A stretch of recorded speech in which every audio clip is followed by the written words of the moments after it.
Welcome to the Slop Farm. Enjoy the video.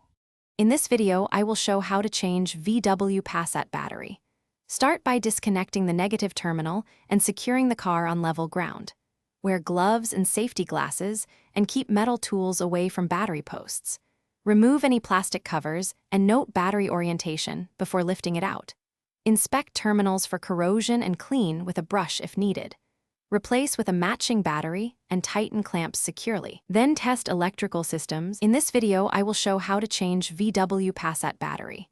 Begin by loosening the negative terminal, then the positive terminal, and tuck cables aside.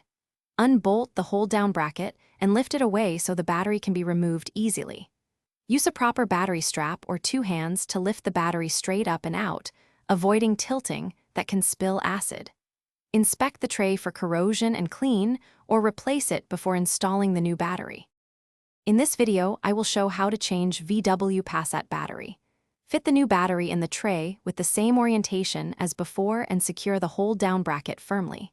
Reconnect the positive terminal first, then the negative terminal, and tighten both to prevent loose connections. Check that the battery does not move and that terminals are free of corrosion. Start the car to confirm successful installation and reset any electronic settings that may have cleared. Thanks for watching. Consider subscribing if we helped you today.